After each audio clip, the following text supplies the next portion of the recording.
So avoiding burnout, there's a handout in the back of your book there because I was so burned out that I was late getting it in. So it's in the back pocket instead of the regular spot. And the reason it took me so long I have a podcast and I share the magic or disaster of our kids ministry. So this is a disaster. Luckily, I think I remember most of them. But for some reason, I lost my answer key. So I was having to fill in the blanks on here. So I think I got them. All right. So the driving force behind burnout. Now, for those that were in the last session that I did in here, this will be no surprise, but I want to give you a warning because everybody's kind of sleepy and stuff. We've been going all day, and we're burned out. We're just all run down in this class. So, no, we're talking about avoiding that, right? But I am going to, in a few moments, now maybe the exception of you, brother, because you got crutches, but I'm going to ask everybody to come up, kind of close to the front. Not yet. You don't have to yet, but stay there. I'm just giving you a warning. I'm wait till you're almost asleep, and then we'll do it. All right. So the driving force behind burnout is so self-neglect is the leading cause of burnout. Self-neglect. Now, I was talking to Brother Tyler Hodge last night, and this class, Brother Booker chose my classes this year, and this class is outside of my element, and so it's not something that I'm super comfortable with,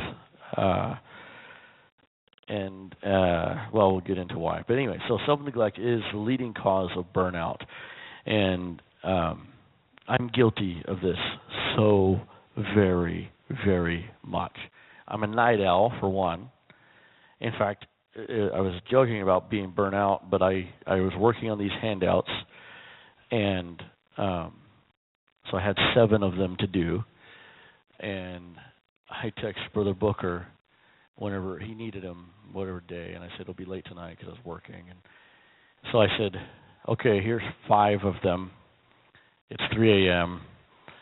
I'm going to have to do the other 2 tomorrow. So I'm very bad at just running into the ground. And in fact, I got sick right before I came here. So that leads to the next thing. We need to have balance in our lives. But let me talk about this a little bit, because I've had a problem with this idea of that you have to have balance in your life, because I look at all these, not all, but a lot of great people that have done great things, and it seems like they're not balanced. It seems like they were so focused on this one thing, and they were, accomplished incredible things. So, we have to have balance in our life, but I think that there is a caveat. There's seasons. We all have seasons. All right, churches have seasons. In fact, it's wise to follow that with your pastor and let your pastor guide you. And so we need to have balance in our lives, but there are times that you are going to stay up till 3 a.m. because you're in a season and you're working on a project. We're building our new set for Sunday school. So it's a season where it's like, okay, we don't always work at the church super late Saturday every week, but right now we're trying to get this set done. And so it's a season that we go through. And so the key, and I'm talking to myself as much or more than anybody in here, the key is to find the balance after, between seasons. So we need to have balance. And then these are some of the things that I feel like when I say I don't know if I'm the best to teach this class, is I was like, man, I've never been burned out. I don't know, but I have. I actually kind of re-examined. I was like, yeah, no, I did. I went through a period of with the youth ministry.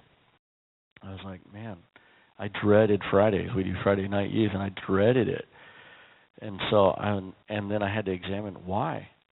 I used to do this awesome youth nights and be excited about it and get there early and make it happen, and why. And so I want to get into some of that. But periodically we should re-examine the reason that you're involved in ministry. And I will say that this changes sometimes. Through maturity, experience, this can change. So you can get involved in a ministry at first just because that's where all the cool people are. And you just want to be there and you want to be involved. But you need to re-examine. So I'm going to tell a couple stories. I hope I have time to do this, right? But so am I being recorded right now? Do you guys know? I probably am. So I'm just going to tell a story anyway. I have a friend that he worked with me in Sunday school a bunch way back in the day, and very competent, highly capable. Did a lot of our setup when we had to set up every week and take down every week. He led the setup crew, and just powerful. Was awesome. We were good friends. Did a lot of stuff together. Worked together. And then I don't remember exactly what happened, but he kind of basically backslid. It was like he just would show up to church sometimes, and so it was almost like it wasn't official, right? Like he just left the church and he didn't start drinking or anything like that. He just didn't show up all the time. So obviously he couldn't be in Sunday school and stuff. And then it got to where he just showed up maybe once a month or something. We'd see him. So over the course of time, then he was gone for a while. Just didn't see him. Well, he came back and prayed through and was doing well, got into church. And then I can't remember, I had done something. Anyway, my pastor asked me to head up this kind of a big Sunday school thing. It was at a conference that we were doing, and so he asked me to head that up. Well, this friend of mine heard about it, and so he asked my pastor, and he asked me. He's like, I want to be involved. And really, the reason that he wanted to be involved was because I was going to lead it. Made me feel good, but it was because he was like, I want to follow him. And so he did. He jumped in. We built this incredible, amazing set, and did Sunday school, and it was good. But then he started, he would be late to practice. We practice every morning. He'd be late, and sometimes he'd just miss practice and then show up at Sunday school. And so finally I talked to him. I was like, hey, look, you can't, I know you can pull it off because you're a good, you can do ad-lib and everything. I was like, but you can't do that. It's a bad example. You can't just not show up to practice and then come here and do it, So pretty soon he just stopped coming, slipped back into that, and then we would see each other sometimes outside of church. I'd meet up with him a little bit. And so I even talked to him about it a little bit, and what I discovered is that he got into it for the wrong reason. Like I said, it made me feel good, maybe my ego feel good, but he got into it for the wrong reason. It wasn't a love for the kids. It wasn't a love for God. It was he wanted to be a part of the cool project. Today, he's in prison. He's got about 4 years left. He's been in prison, I think, a year. And I'm not going to go into the details of that, especially since we're being recorded. But it's just, we got to examine the reasons why we get into something. And I'm not saying it's bad to want to be part of something cool, but then it needs to go deeper. We go through phases and seasons, and so it needs to go deeper. So re-examine. We need to periodically re-examine why we're involved in ministry. And I think this does help with avoiding the burnout. Because when you're in it for the wrong reason, it's really easy to get burned out. All right, the mindset. Okay, so I want to tell a little story. It's not my story, and you might have heard it before. But there's this lady that was flying, and she was at a very busy airport, Heathrow in London, big airport, huge airport, and it was a very busy time of day, and so she was flying and just had all her luggage and everything, and just flustered. You know how it is traveling. I'm about to do it in a couple hours, and so just it was just crazy everything. In fact, I was flying last week, and there was a guy so we got delayed, and there was a guy sitting next to me, and that was going to miss his next plane. And so we actually talked to the flight attendant. There were several people, and they had everybody put their button on that had another flight to catch, and everybody stepped aside. It was pretty cool, and let all those people off the plane. But okay, anyway, so it was super busy, and she's in this airport. She's like, okay, I'm gonna go get a coffee and some cookies or whatever. So she goes into this the cafe area, and she gets coffee and gets a bag of cookies, and she is looking around, and it's just busy, and they have these kind of longer tables where you sit with people that you don't know, because it's just busy. So she sits down, and there's this young man in a suit sits down kind of right across from her. She's reading her book, and she hears this paper rustling a little bit, and she kind of glances over her book, and he is grabbing one of her cookies out of the bag. And he's well dressed, he's not like a bum. He's well dressed, and he's grabbing one of her cookies, and she just turns red, and she's kind of got her book what in the world? And so she's maybe he thinks they're just sitting here. I mean, these are mine, So she casually reaches out and grabs one of her cookies, hello.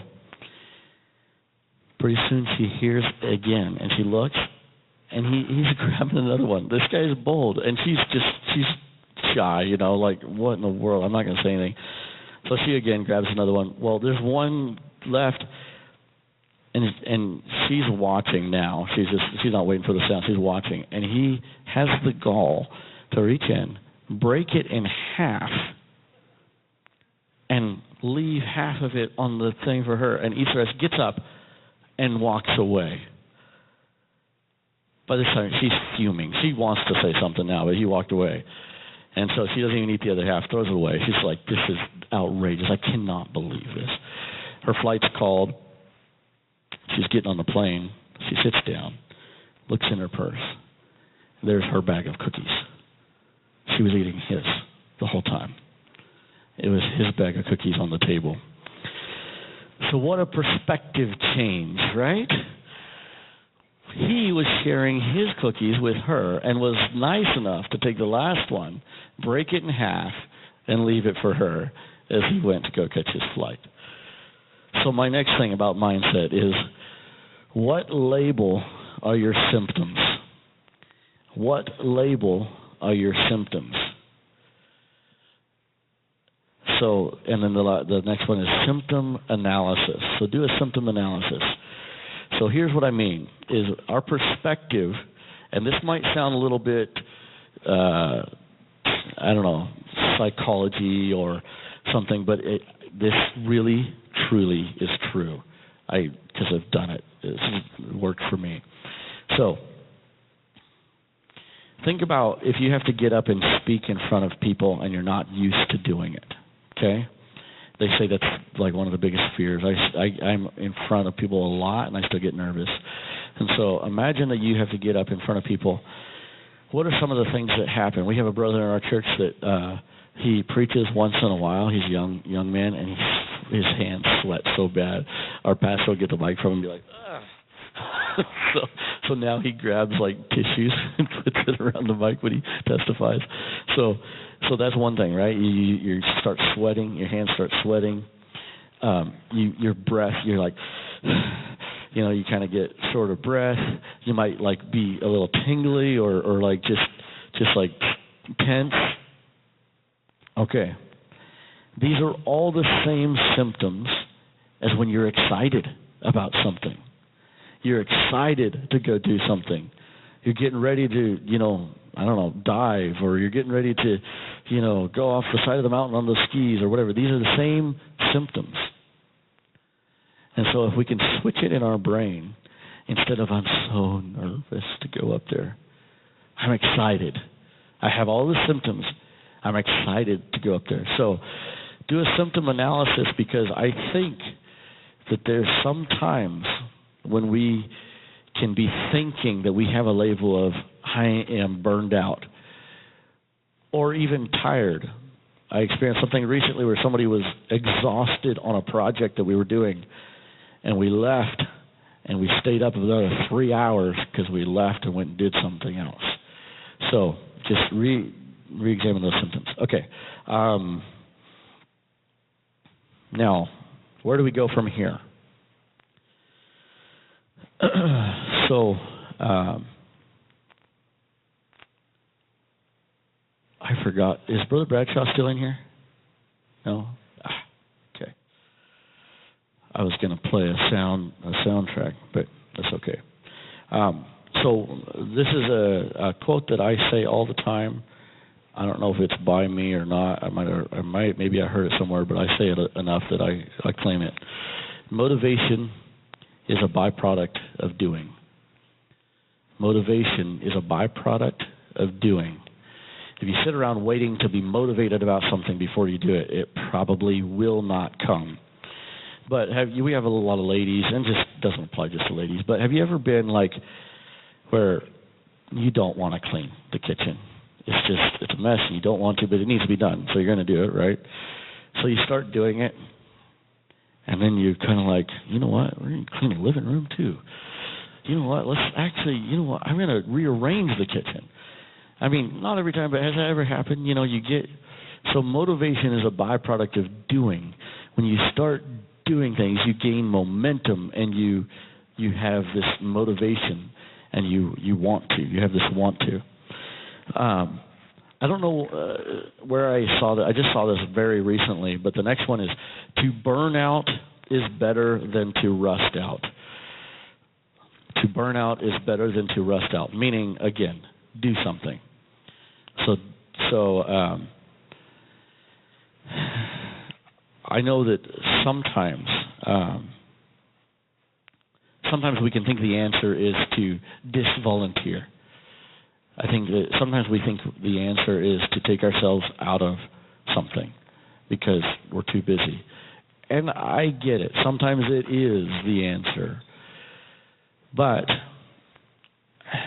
I would venture to say that if you are, the verse, I'm butchering this, I don't want to take this out of context, but the verse talks about the house is swept and clean, and the devil comes back with so many others. So if you are quitting something so you can go sit on the couch, that's the wrong thing. I feel like it should be like, brother, you said a term, and we were talking about it kind of negatively, but like a lateral move. I think that it should be, and we were talking about it in the business world, but in church, if you're quitting, okay, I do children's ministry and youth ministry.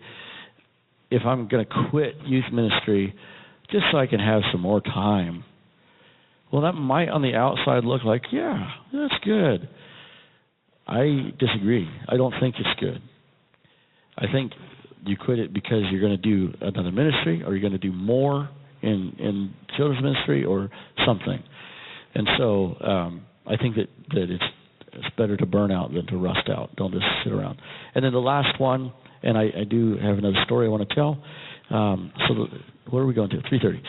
So the last one is seek progress, not perfection. Seek progress, not perfection.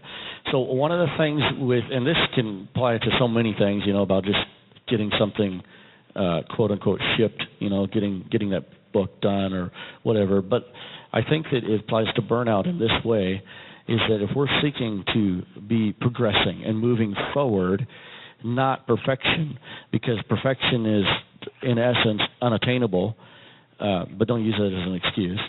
But since that's unattainable, then we can, give up. What happened to my mic? Something happened to my mic. I don't know. Maybe she adjusted me back there. Hello, hello, hello. Oh, so we can. I just kind of put it right, like down my throat a little bit. I'm sick, so I can just scrub it. So anyway, seek progress, not perfection. Now, I don't know. There we go. Whew. So I don't know if about this class. I did get burned out a little bit with youth, and one of the things, I know this is probably not the solution for everybody, but one of the things that I did was I just kind of reevaluated my symptoms, like I talked about. I said, you know what? Stop dreading the Fridays and just get back into it. Get into it. I kind of told myself this. But one thing I found was prep. If I would wait too long, then I was like, I had this mountain of, everything to get ready to make it cool and make it fun. And here's the other thing, is I found when I was there, it was fine. I mean, I usually am running 100 miles an hour while I'm there for 2.5 hours, and then it's over and it's done and it's fine. But I dreaded coming up to it, and so prep early. But going back to with being burned out and this, maybe this is not good bedside manners. And it seems callous, but I think that the motivation as a byproduct of doing is key. Motivation is a byproduct of doing something. Okay, now, I warned you, and we have 5 minutes left, so if I could get everybody to stand up and stretch, and if you can, if it's too much of a hassle and you have kids or something like that, or if you have crutches, you don't have to do this, but if you could move forward at least one row, if you could move forward at least one row, we're going to advance in this class. And then I got one story to wrap up with. I know that's so annoying. And I'm going to ask you to do something else too. So just get ready. It's just going to be even more annoying. Oh, man. Okay. Here's what I want to tell you, a story.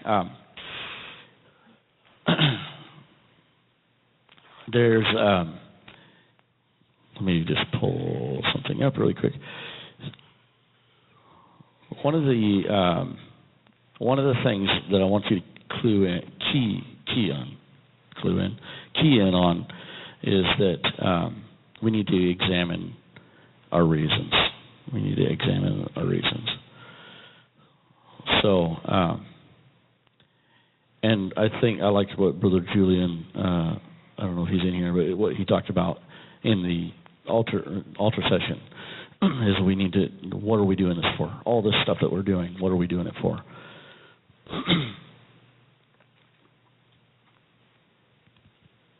On January 10th, 1991, a baby was born in a small community hospital.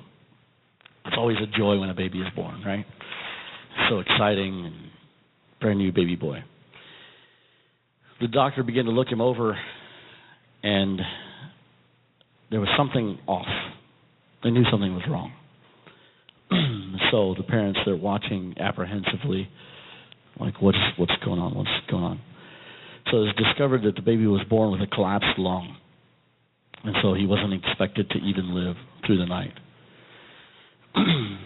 So they put him on oxygen, and then this small community hospital didn't have the resources necessary, so they shipped him an hour away to another hospital, to a neonatal care unit. And so they put him on oxygen because of that collapsed lung, and they were having to give him so much oxygen that there was risk of poisoning him on oxygen. And they just couldn't figure it out. This is all in one night, and so there's only fear and even expectancy that the baby would die at any moment. The parents were praying. They were Christians, praying for a miracle. The doctors continued trying to find out what else was wrong. Finally, after a lot of research looking through and just trying to figure out, the doctors discovered that my brother had kidneys like this. They're supposed to be the size of your fist. They were the size of catcher's mitts, both of them. And it was squeezing all of the oxygen out, all of the air out. So no matter how much oxygen they put in, he couldn't breathe. So then they moved him to Seattle, Washington, which was about 2 hours away from our home. He had to go to Seattle Children's Hospital. And so our pastor, who was the elder at that time, he loaned my family his travel trailer, and we lived on Seattle Children's Hospital parking lot for 3 months while he got put on dialysis, kept on getting infections and stuff. So finally he was brought home. He was put on what's called peritoneal dialysis, and we had a nurse in the home and everything.